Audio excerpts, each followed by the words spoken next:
Ini kan kabar baik nih Pak Sukmo ya terkait dengan program magang bergaji. Tapi skemanya seperti apa sih? Siapa yang menggaji? Kemudian perusahaan-perusahaan ini dapat untung apa nih setelah memberikan kesempatan 6 bulan menerima para pekerja muda ini? Silakan.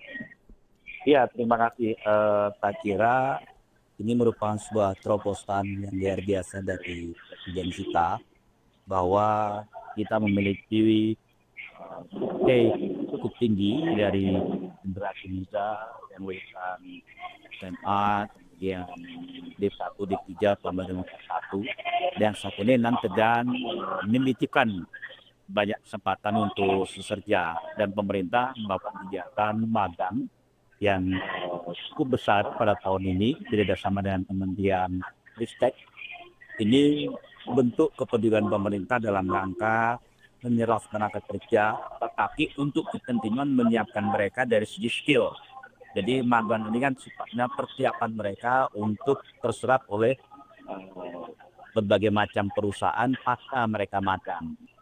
Nah, karena sifatnya magang sini tidak hanya terkonsentrasi di BUMN saja, tapi juga dihimbau kepada perusahaan-perusahaan swasta, kepada perusahaan-perusahaan daerah yang memiliki merekrut anak-anak muda ini, maka tanggung jawab pemberian salary magang yang mereka nanti pertama disesuaikan dengan UMR masing-masing daerah, dan kemudian menjadi tanggung jawab daripada instansi yang merekrut adik-adik kita ini dalam rangka magang untuk mendapatkan kesempatan pengalaman kerja. Oke.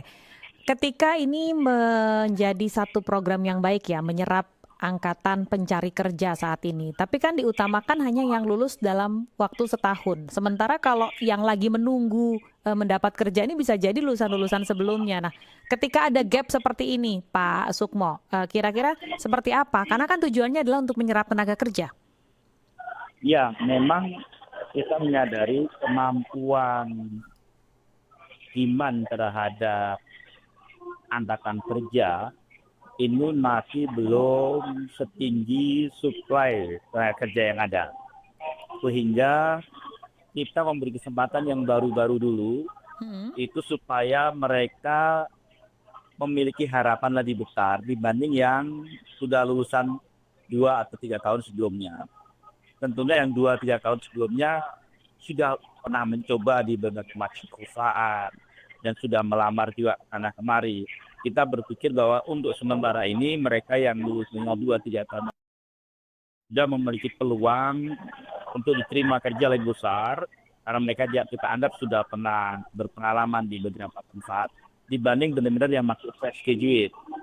Nah, kalau yang fresh graduate ini memang untuk di perhatian pertama. Ya. Karena kalau mereka tidak berpengalaman, bahkan interview pun belum berpengalaman, yang belum pernah, ya ini akan jadi persoalan ke depannya juga. Sehingga ya kemampuan pemerintah saat sekarang, mohon maaf, kalau ini opportunity ini diberikan kepada yang fresh graduate. Oke.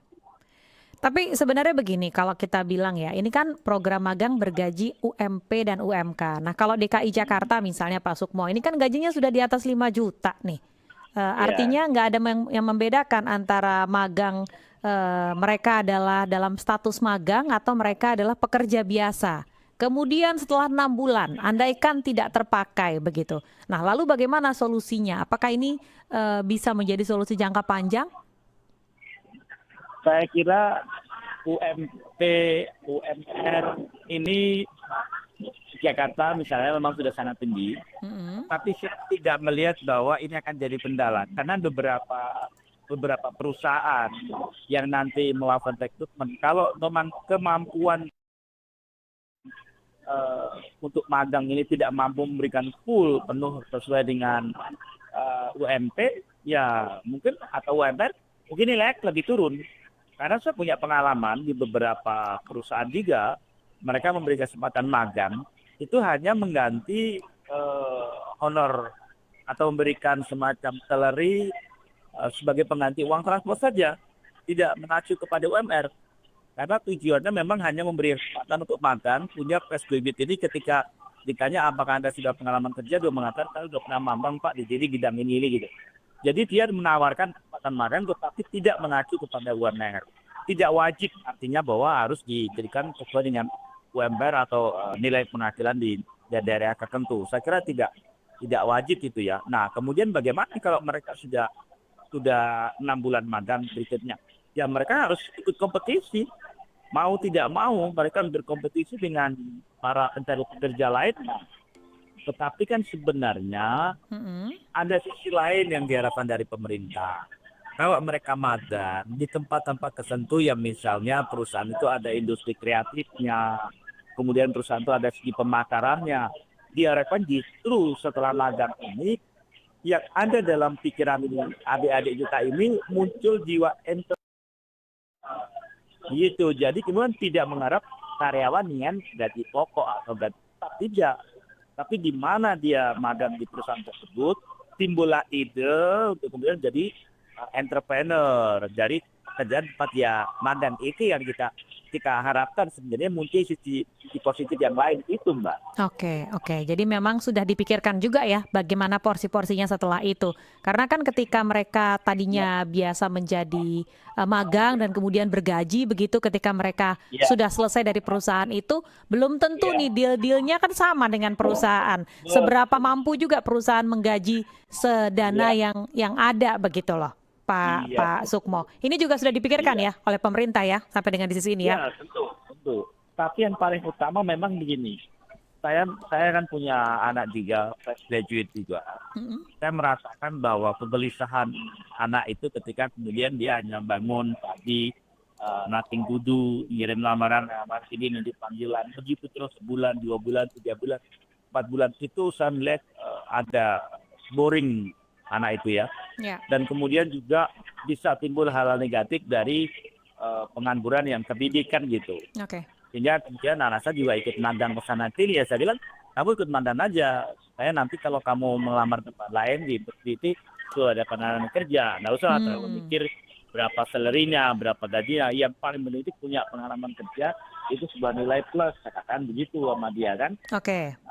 Tapi ini kan sebenarnya menjadi saya culture merasakan yang sendiri gitu. oke, ini kan sebenarnya menjadi culture ya karena ketika misalnya akhirnya mereka berusaha sebaik mungkin menunjukkan prestasi dan performanya. Tapi ketika magang ini sudah dijaminkan bergaji begitu, nah gajinya juga standar 3 juta ke atas. Nah, bagaimana ketika nanti mereka kemudian tidak dilanjutkan lagi, mereka kan harus downgrade. Ini kan juga punya efek psikologis tersendiri, Pak Sukmo.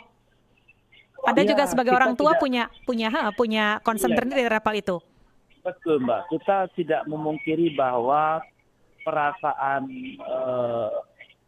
sedih itu akan muncul ketika kemudian misalnya dia tidak direkrut oleh perusahaan itu setelah magang, dia sudah terlalu nyaman dengan komunitas baru, dengan teman-temannya, Hmm. kemudian dia anggaplah Dan sudah sebagai orang terima uang juga biasa, biasanya tiap bulan dia begitu udah ya. terima uang, Nah, nggak betul, mungkin ini kemudian downgrade ini tiba-tiba kan. nganggur lagi gitu kan, tiba-tiba Oke, nganggur apa lagi ini? kan gitu. Hmm. Ya, saya juga membayangkan gimana anak saya itu ke depan seperti itu kan itu. Oke. Tapi gini, saya sebenarnya ingin menyampaikan dalam kesempatan ini pemerintah, menurut saya setelah masa magang ini, sebaiknya menggunakan kemudian kesempatan membuka yang namanya part-time job, Mbak. Nah, jadi part-time job. Banyak perusahaan sebenarnya itu memiliki peluang untuk melakukan part-time job.